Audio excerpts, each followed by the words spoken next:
Assalamualaikum warahmatullahi wabarakatuh. Perkenalkan, nama saya Reni Nuroni, guru bimbingan TIK di SMAN 1 Majalengka. Pada kesempatan kali ini, kita akan membahas mengenai materi pemanfaatan TIK dan sosial media di berbagai bidang pekerjaan. Adapun tujuan pembelajarannya yaitu memahami pemanfaatan TIK dan sosial media dalam berbagai bidang pekerjaan. Kemudian, yang kedua, menunjukkan dan menjelaskan contoh dari pemanfaatan TIK dan sosial media dalam berbagai bidang pekerjaan.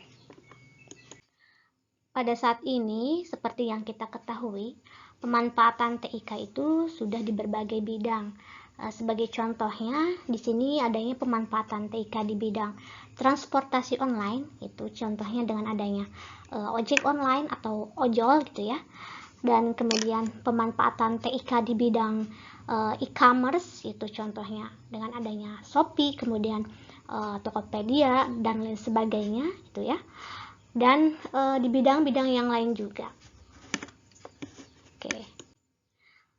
Nah, pemanfaatan TIK di bidang pendidikan itu contohnya dengan adanya alat bantu belajar tes gitu ya.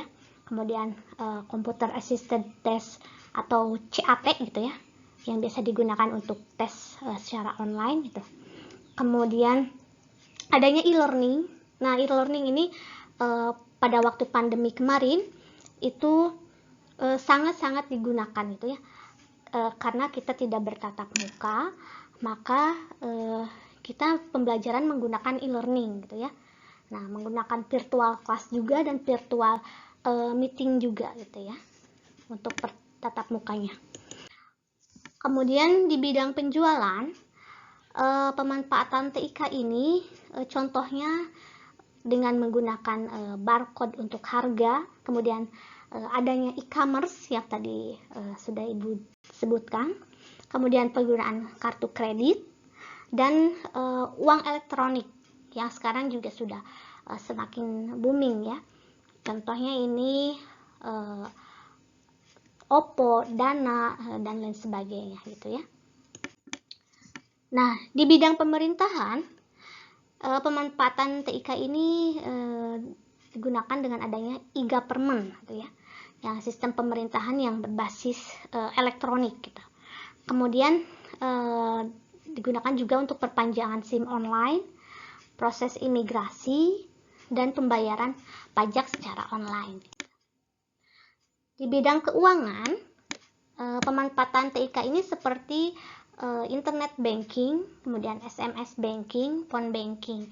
Jadi kita bisa transaksi tidak datang ke banknya, tetapi dengan menggunakan gadget atau perangkat yang kita punya, kita sudah bisa melakukan transaksi keuangan gitu ya.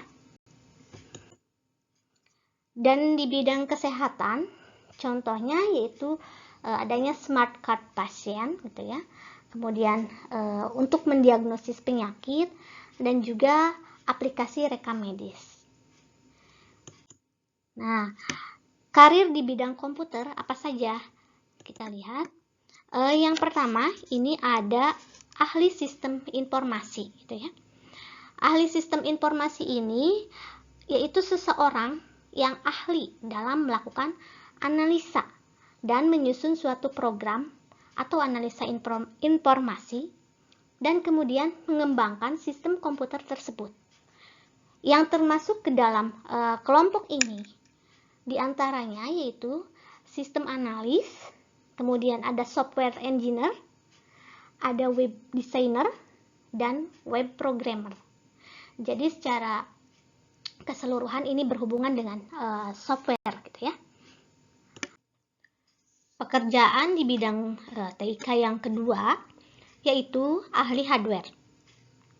Ahli hardware ini yaitu seseorang yang memiliki keahlian dalam merakit, menginstal, dan melakukan perawatan secara teknis peralatan-peralatan komputer, termasuk di dalamnya jaringan komputer dan internet. Pada lingkungan kelompok ini terdapat pekerjaan-pekerjaan seperti technical engineer, atau teknisi, dan networking engineer. Jadi ahli hardware ini yang berhubungan dengan hardware atau perangkat keras, gitu ya. Kemudian pekerjaan yang ketiga yaitu operator. Operator ini merupakan orang yang bertugas untuk mengoperasikan dan mengawasi sistem komputer dan sistem informasi yang diimplementasikan di dalam perusahaan. Di samping itu, ia juga bertugas untuk memasukkan data.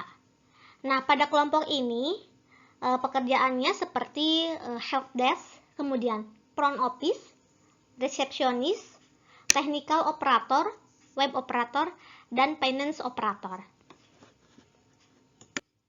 Demikian materi yang disampaikan pada saat ini. Semoga bermanfaat.